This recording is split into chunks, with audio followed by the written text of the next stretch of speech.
Good morning बच्चों। आज की क्लास 10th के लिए और आज हम इसमें करने वाले हैं सैम्पल क्वेश्चन पेपर्स और वो भी 1 मार्क्स के जो क्वेश्चन मैं आज आपको वो करवाने वाली हूँ। और अगर बच्चों आप ये जो मैं क्वेश्चन करवाने वाली हूँ आप अच्छे से अगर इनको कर लेंगे तो जितने भी फाइनल एग्जाम में जो क्वेश्चन आने वाले हैं वो इन्हीं में से ही होने वाले हैं और आपका एक भी क्वेश्चन गलत नहीं होगा। तो ठीक है, हम करते हैं फर्स्ट क्वेश्चन।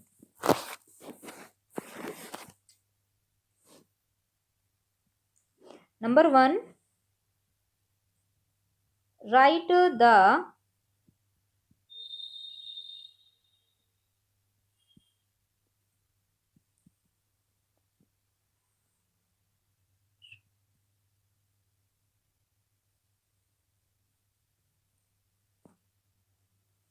हमें फर्स्ट क्वेश्चन में क्या करना है, 72 के प्राइम फैक्टराइजेशन करने हैं, यानी 72 के हमें फैक्टर करने हैं और फैक्टर भी प्राइम फैक्टर होने चाहिए।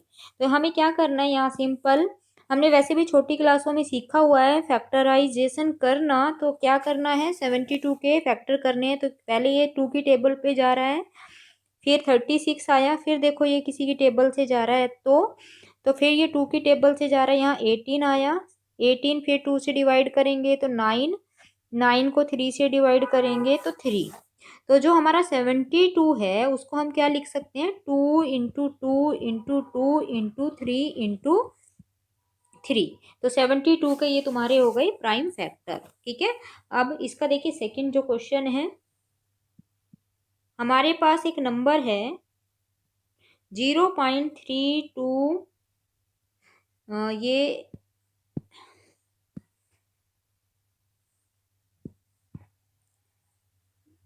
नेक्स्ट क्वेश्चन जो है हमारा, उसमें देखो क्या है, एक नंबर है हमारे पास 0.3528।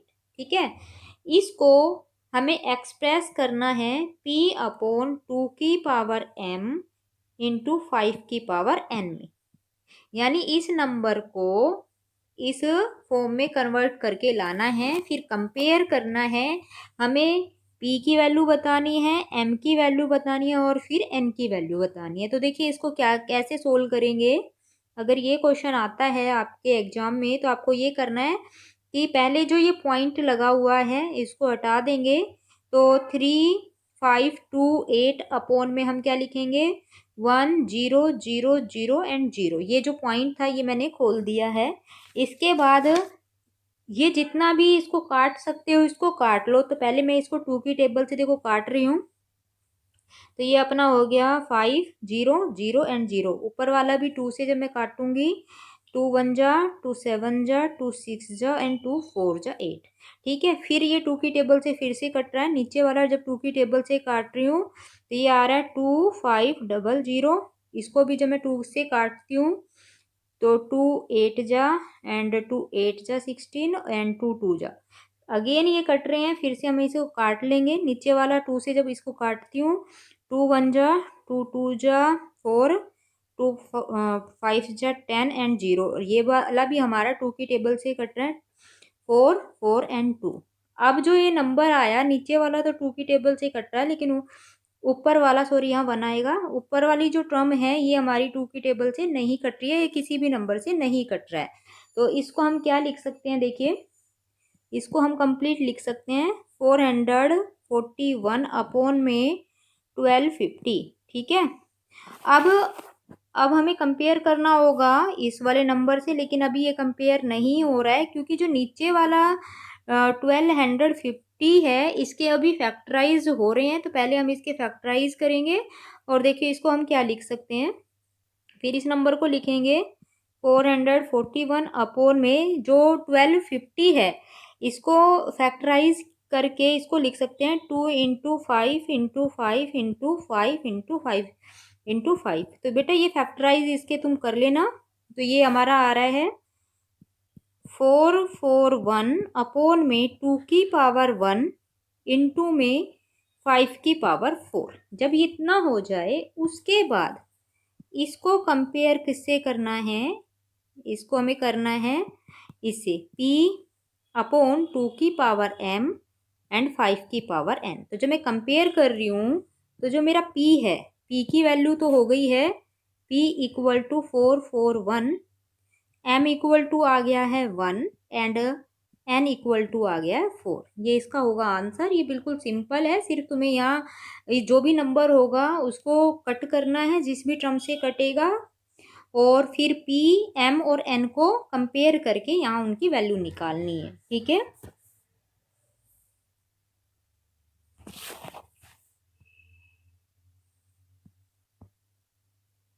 Next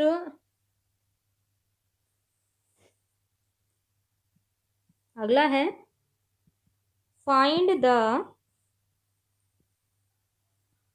zeros of the polynomial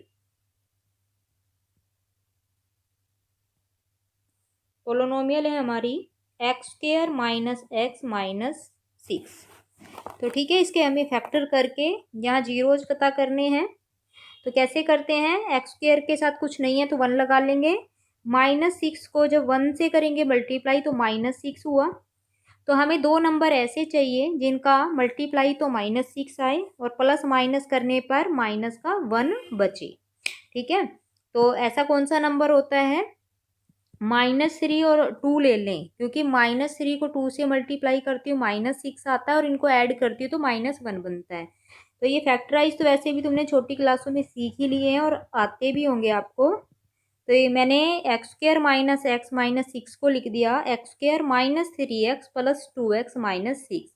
उसके बाद फर्स्ट टू टर्म से कॉमन है x, तो ये x माइनस 3 बचा। सेकेंड टू टर्म से प्लस का 2 कॉमन लिया, x माइनस 3 बचा। इन दोनों टर्म में से x माइनस 3 कॉमन लिया तो ये x प्लस 2 और बच गया।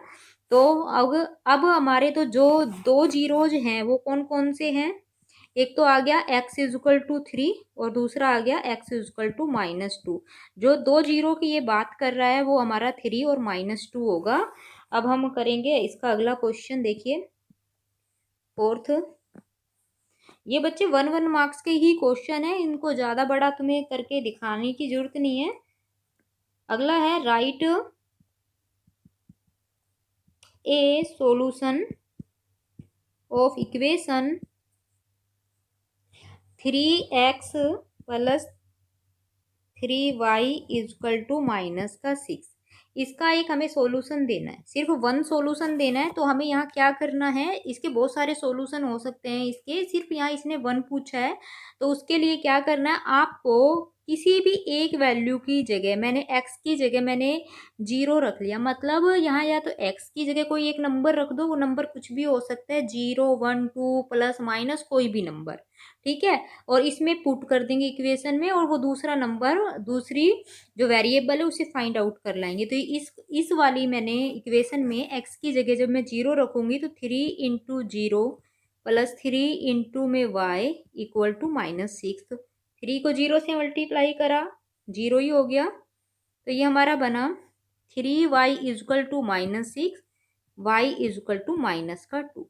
तो जो इसका 1 सॉल्यूशन जो है, जो सॉल्यूशन क्या आया अपना 0 एंड -2, इसका सॉल्यूशन होगा। ठीक है, अगर एक ही पूछा है तो ये निकाल देंगे, अगर एक से ज़्यादा पूछा है तो हम x की जगह मान लो 1 पुट कर देते तो एक नंबर और आ जाता y का, वो सेकंड सॉल्यूशन हो जाता। ऐसे कितने भी हम सॉल्यूशन इसके निकाल सकते हैं। अब देखिए अगला question,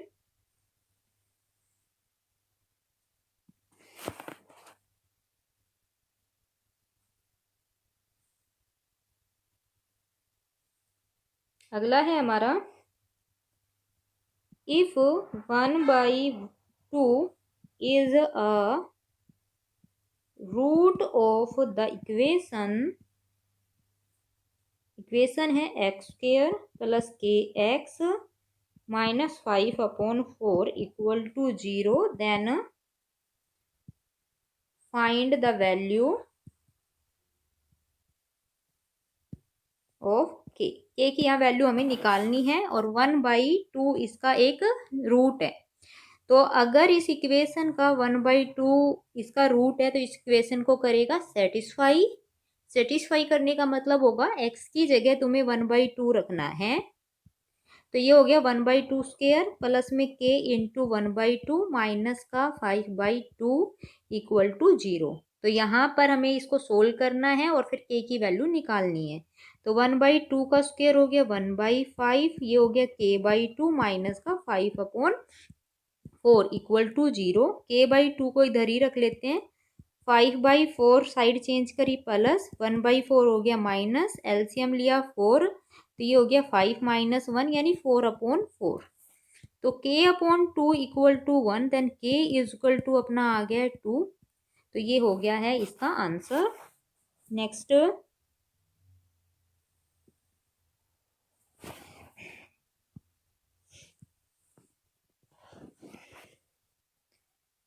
find the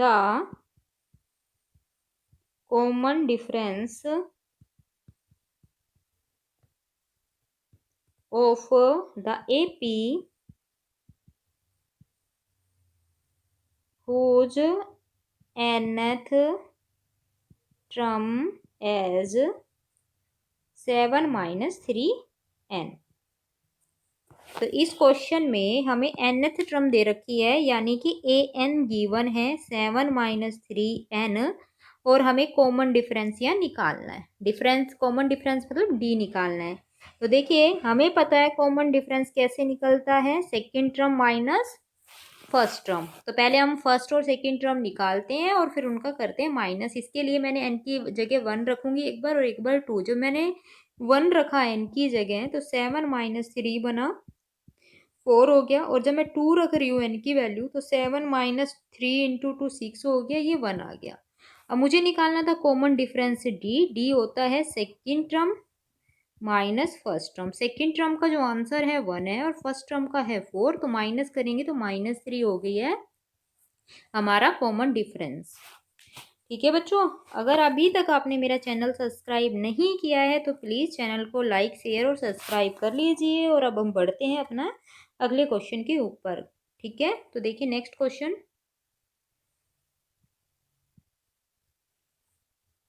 if alpha beta be the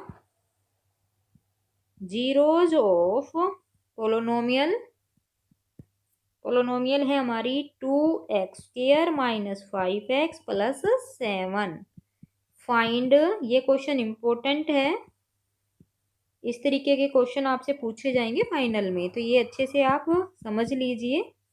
तो हमारी जो पोलोनोमियल है वो 2x² - 5x + 7 है, तो ये मैंने लिख दी है। और हमें वैल्यू निकालनी है 1/α + 1/β की।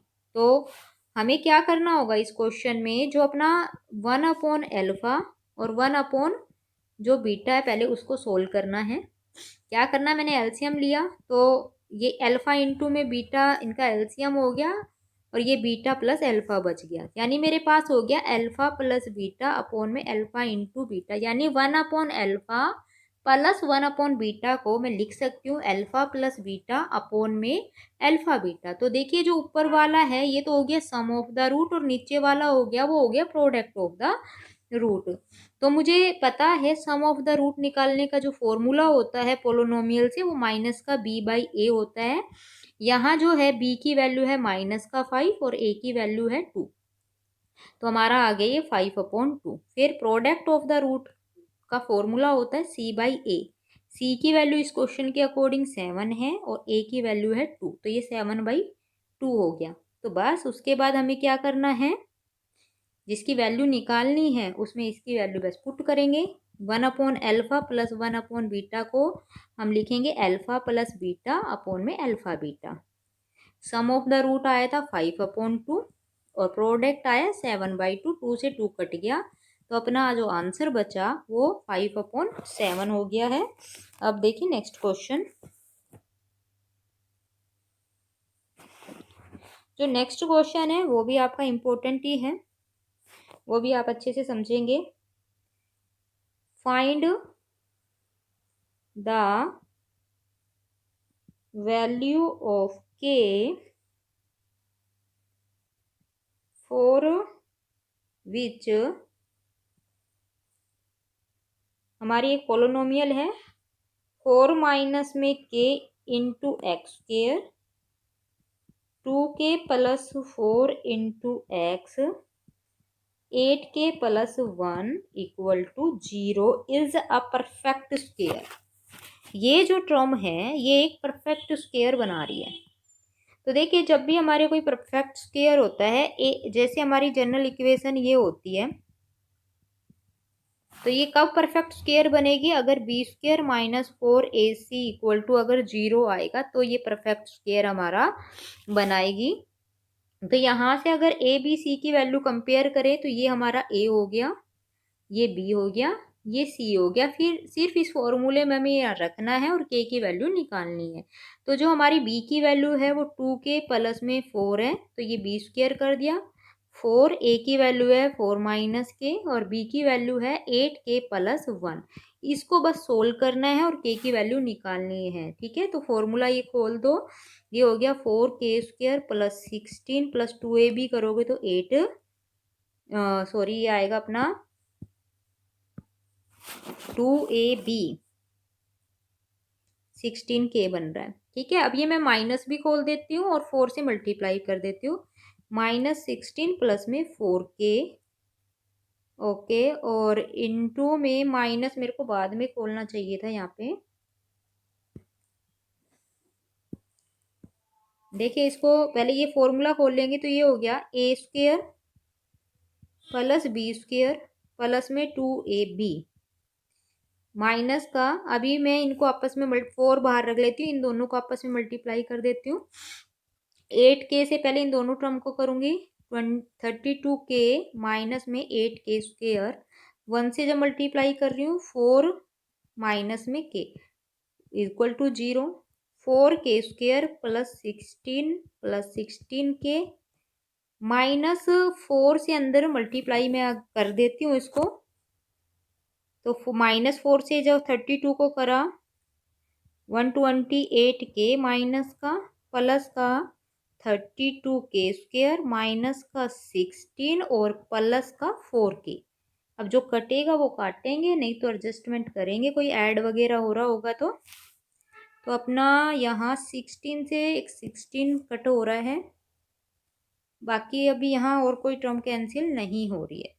ये है 4k स्क्वेयर और 32k स्क्वेयर 36k स्क्वेयर, और अपना हो गया 16k प्लस में 20k, तो हमारा टोटल हो गया 20k और माइनस का 128k, तो ये आ गया 108k इक्वल टू 0। ठीक है, इसमें से हमारा कॉमन एक तो k कॉमन है और एक 36 कॉमन है, 36 कॉमन ले लिया मैंने, तो यहाँ से बचा k और यहाँ से बच रहा है 3।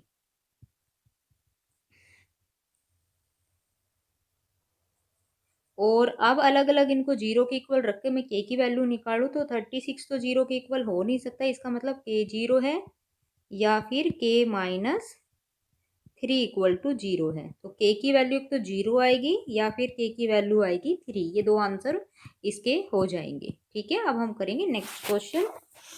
नेक्स्ट क्वेश्चन देखिए क्या है।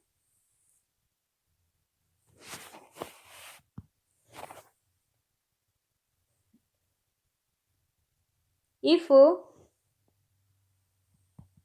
9th term of an AP is 0, then prove that 29th term is double the 29th term is double the its 19th term। ठीक है, क्वेश्चन में क्या है हमारा, 9th टर्म की वैल्यू 0 है और 29th जो टर्म है वो 2 टाइम है 19 टर्म से, ये हमें प्रूफ करना है। तो जो हमारे पास है हम वो लेके चलेंगे। हमें 9th टर्म 0 दे रखी है तो इसका लगाएंगे हम फॉर्मूला। तो मैंने क्या करा, ए की वैल्यू निकाल ली है, माइनस का 8d आ गया है। अब जो मुझे प्रूफ करना है उसकी लेफ्ट और राइट साइड में दोनों निकालूंगी, अगर वो दोनों इक्वल आ जाती है तो हमारी लेफ्ट और राइट साइड इक्वल हो जाएगी। तो मैं a29 निकाला तो ये हो गया a प्लस 28d। ठीक है, a की वैल्यू -8d रखा प्लस का 28d यानी कि प्लस का 20d हो गया ये। उसके बाद 2 टाइम ऑफ A19 मैंने निकाला, तो 2 टाइम A19 की वैल्यू होगी A प्लस 18D। ठीक है, उसके बाद 2 बाहर तो था ही, ए की जगह -8 रख दिया है मैंने और प्लस का 18D। ठीक है, अब इसको सोल्व कर लो। अंदर 10D बच रहा है, 2 से करोगे मल्टीप्लाई, 20D आ गया है इसका आंसर। तो देखिए हमारा जो लेफ्ट आंसर था 29 टर्म का, वो भी 20D आया है और 2 टाइम ऑफ 19 टर्म भी 20D आया है। तो यानी कि A29 equal to 2 time of A19, यही हमें इस क्वेश्चन में करना था प्रूफ। अब देखिए हमें करना है next question.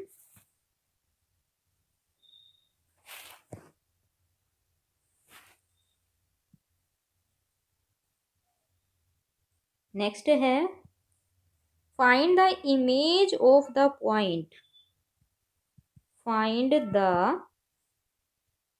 Image of the point 3 minus 2 in the x axis. यानी कि इस पॉइंट की इमेज लेके आनी है और वो कहाँ होनी चाहिए, एक्स एक्सिस पर होनी चाहिए। ठीक है, तो देखिए पहले मैं ये पॉइंट ड्रॉ करती हूँ। तो मैंने एक्स एक्सिस, ये वाई एक्सिस खींच ली। ठीक है, तो यहाँ है एक्स की वैल्यू +3 1 2 3 एंड वाई की वैल्यू -2 1 2 -1 एंड -2। तो लगभग ये पॉइंट यहाँ हो गया अपना 3 एंड -2। तो इसकी जो इमेज चाहिए वो हमें एक्स एक्सिस के अलोंग चाहिए। तो इसका मतलब जो इमेज बनेगी, वो जो इमेज आएगी, तो x की वैल्यू तो ये अपनी 3 रहेगी, लेकिन यहाँ पर जो y की वैल्यू है, क्योंकि ये पॉजिटिव क्वाड्रेंट में आ गया y की, तो जो y की वैल्यू है वो प्लस का 2 हो जाएगा। तो x की वैल्यू तो हुई 3, लेकिन y की हो गई है प्लस की 2। तो 3 - 2 की x एक्सिस पर जो इमेज आएगी वो 3 प्लस की 2 आएगी। ठीक है, अब देखो नेक्स्ट क्वेश्चन।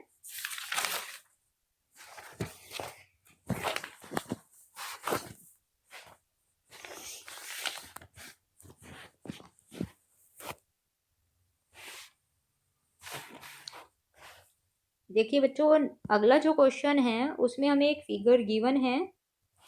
मैं आपको डायग्राम से ये क्वेश्चन देखिए करवा रही हूँ। एक है हमारे पास सर्कल, एक ये है हमारा टेंजेंट, इसका नाम है ए बी। ये पी पॉइंट है, पॉइंट ऑफ कांटेक्ट है, ये सेंटर है, और ये डायग्राम इस तरीके से यहाँ गिवन है ऑलरेडी क्वेश्चन पेपर में। ये है हमारा एक डायग्राम, और यहाँ हमें इसने बोला हुआ है angle B P Q equal to 60 degree है। तो हमें वैल्यू निकालनी है एंगल आर पी क्यू की। ठीक है, ये हमें निकालना है। तो देखिए हमें कौन सा एंगल दे रखा है, बी पी क्यू, यानी कि हमें ये वाला एंगल बताया हुआ है, और हमें एंगल निकालना है आर पी क्यू, यानी कि ये वाला एंगल हमें निकाल के लाना है। ठीक है, तो बच्चों ये आपको पहले ही पता है, ये जो चैप्टर आप लोगों ने पढ़ा होगा तो आपके टीचर ने आपको बताया होगा। अगर ये सर्कल है और ये हमारा है टेंजेंट, ये हमारा है सेंटर, और ये जो पॉइंट है पॉइंट ऑफ कांटेक्ट है, तो जो रेडियस होती है, क्योंकि ये रेडियस का काम करेगी, जो ये यहाँ पर जो रेडियस होगी और ये कांटेक्ट पॉइंट के साथ एंगल कितना बनाती है, 90 का बनाएगी। ठीक है, तो यानी कि हमारे पास ये जो कंप्लीट एंगल है ये 90 है। ठीक है, तो इधर भी क्या हुआ 90, तो यहाँ से लेकर यहाँ तक है 60, कंप्लीट है ये 90, तो ये हमारा जो बच गया एंगल ये 30 बच जाएगा। तो एंगल आपको लिखना क्या होगा, ये question, angle B P Q plus angle R P Q is equal to 90। और ये आप उसमें लिखना भी है ये किस वजह से 90 है, ये आपकी एक थ्योरम है वहाँ पर। तो हमारे पास जो एंगल है बी पी क्यू ये 60 आ गया है, और जो आर पी क्यू हमें चाहिए था, अब ये निकाल लेते हैं। तो आर पी क्यू जो हमारा बच गया वो 90 माइनस 60 करेंगे तो 30 आंसर आ जाएगा। ठीक है, अब अगला क्वेश्चन देखिए।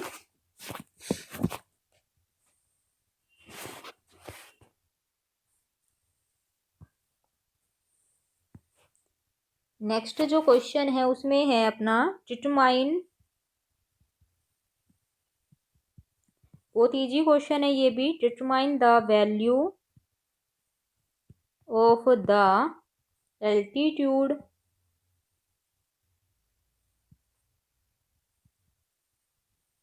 Of N isosceles triangle of side 5 centimetre, 5 centimetre and 8 centimetre. ठीक है, तो इसमें क्या है, तुम्हारे पास इस क्वेश्चन में एक ट्रायंगल दे रखी है आइसोसेलिस, और उसमें दो साइड 5 5 की है और एक है 8 सेंटीमीटर की। ठीक है, तो हमें इसके एल्टीट्यूड की वैल्यू बतानी है। तो ये इसका मैंने ले लिया एक एल्टीट्यूड, तो मैं नाम दे देती हूँ इस ट्रायंगल का A B C and D. तो ए बी डी तो है आइसोसेलिस ट्रायंगल जिसमें ए बी 5 है, ए डी 5 है और बी डी है हमारा 8 सेंटीमीटर। तो हमें यहाँ इसकी ट्रायंगल की कुछ क्वालिटी होती है, हमें पता है अगर ये आइसोसेलिस ट्रायंगल है और ये दोनों साइड आपस में इक्वल है और ए पॉइंट से अगर बीडी पर परपेंडिकुलर डाला जाएगा तो जो AC है वो BD को इक्वल 2 पार्ट्स में डिवाइड करेगी, यानी टोटल ये 8 है तो ये 4 बच जाएगी, तो इधर भी 4 बच जाएगी। ठीक है, तो हमारी जो ट्रायंगल है ACD, ये हमारी कैसी ट्रायंगल है, राइट एंगल ट्रायंगल है, क्योंकि हमने यहाँ परपेंडिकुलर डाला है, ये एल्टीट्यूड है। तो हमें पता है इस ट्रायंगल में हमारा जो AB है, AB स्क्वायर इक्वल टू आएगा AC स्क्वायर, क्योंकि राइट एंगल ट्रायंगल है और पाइथागोरस में यहाँ पे लगा रही हूँ। Hypotenuse square equal to base square plus में एल्टीट्यूड स्क्वायर। तो मेरे पास हाइपोटेनस की वैल्यू 5 है, स्क्वायर करूँगी 25। AC की वैल्यू है नहीं, AC तो मेरे को निकालना ही है एक्चुअली, और BC की वैल्यू है 4, स्क्वायर करा 16 आ गया। तो साइड चेंज कर देते हैं, 25 माइनस में 16 equal to AC square, then 25 minus 16 हो गया 9 equal to AC square, then AC equal to 3 centimetre. तो जो एल्टीट्यूड की लेंथ आएगी इस क्वेश्चन में वो तुम्हारी आएगी 3 सेंटीमीटर।